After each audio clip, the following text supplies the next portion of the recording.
Kinomisyon na ng Philippine Navy ang kanilang pinakabago at pinaka-capable na warship, ang BRP Miguel Malvar, na kamakailan lamang ay na-deliver ng Hyundai Heavy Industries sa bansa noong nakaraang buwan. Sa nasabing event, ay pinakita ng Philippine Navy sa Pangulo ng bansa, ang mga capabilities meron ang barko, mga capabilities na una at bago pa lamang sa inventaryo ng ating Navy.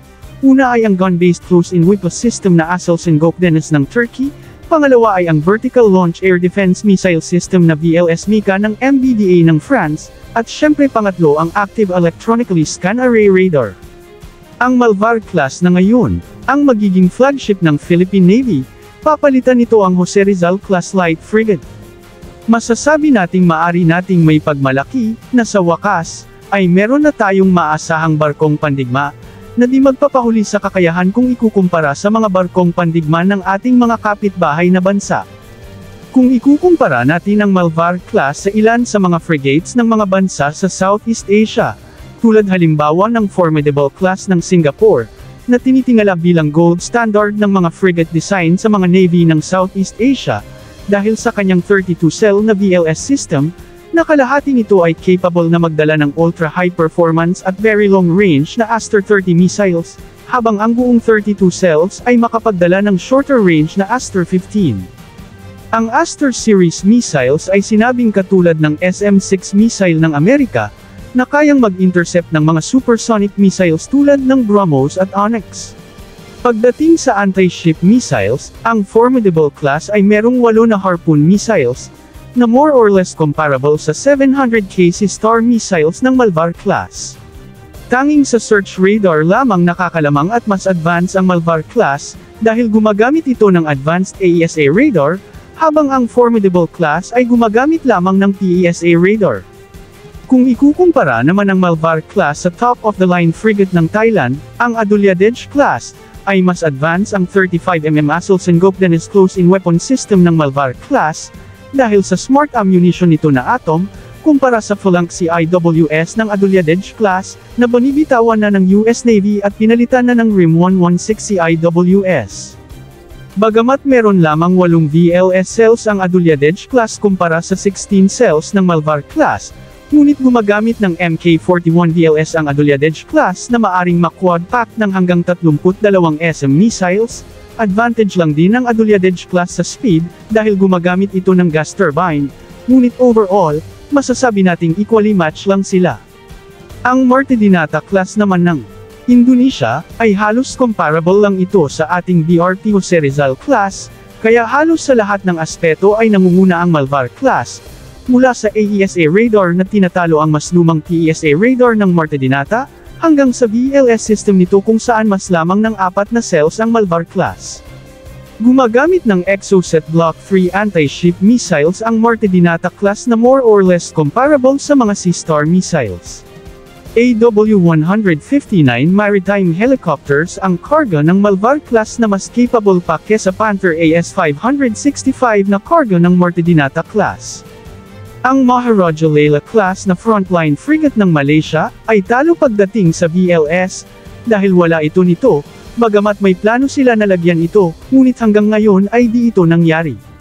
Ganun pa man ay bumabawi naman ito sa kanyang mga anti-ship missile, dahil gumagamit ito ng pinaka-advanced na anti-ship missile sa rehiyon, ang Naval Strike Missile o NSM.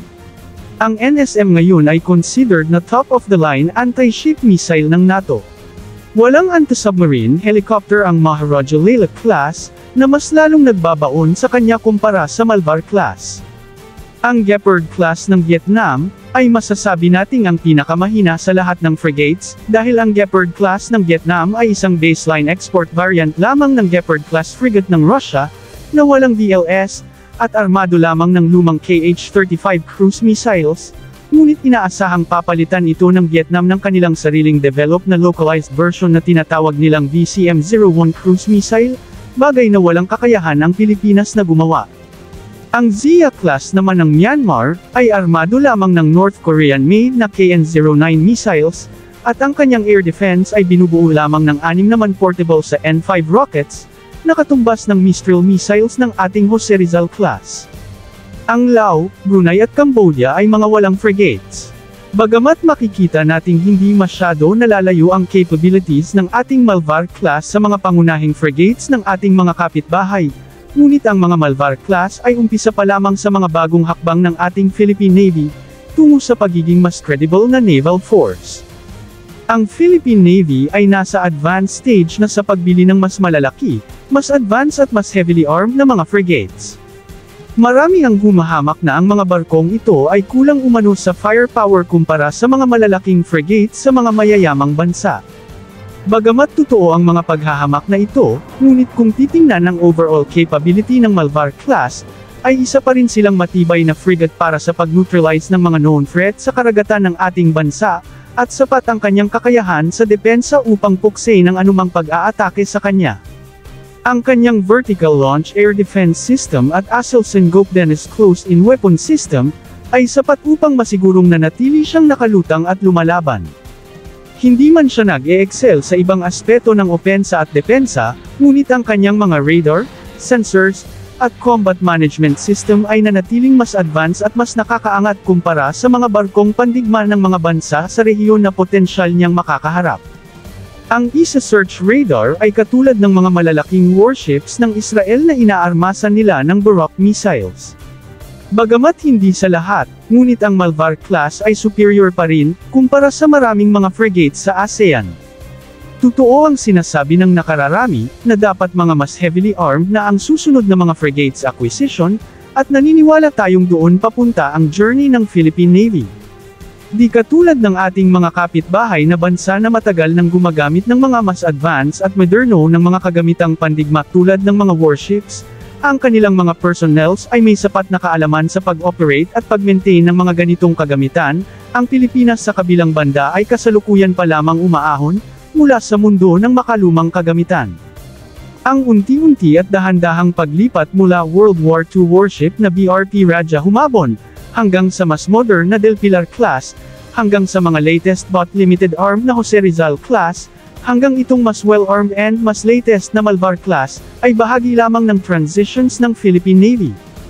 Mabagal man tingnan, at di natin masisisi ang ating mga kababayan sa pagrereklamo, ngunit naniniwala tayong transition ito di lamang ng kagamitan, kundi mas lalo at higit na importante ang knowledge and know-hows ng mga personnels, na siyang backbone sa epektibo at malakas na Navy.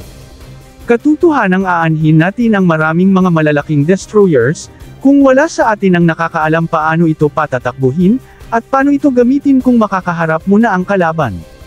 Madali lamang bumili ng kagamitan, ngunit ito ay walang kwenta, kung ang mga tao sa loob ay walang kaalaman kung paano ito pagaganahin at kung paano ito aayusin. Ang pagiging eksperto sa technical, ay hindi makukuha sa kunting panahon lamang, lahat na nagiging bihasa, ay gumugugol ng mahabang panahon bago nila nakamit ang pagiging bihasa, wala itong shortcut. Kaya ang mga mayat-mayang mga naval exercises sa ating mga kaalyado na may mahaba ng panahong kasanayan sa mga teknolohiyang ginagamit sa ating mga warships ngayon, lalo na ang mga subject matter expert exchange, ay napakalaking tulong sa paghasa sa kaalaman ng ating mga Navy personnels ngayon, kaya maraming salamat sa kanila.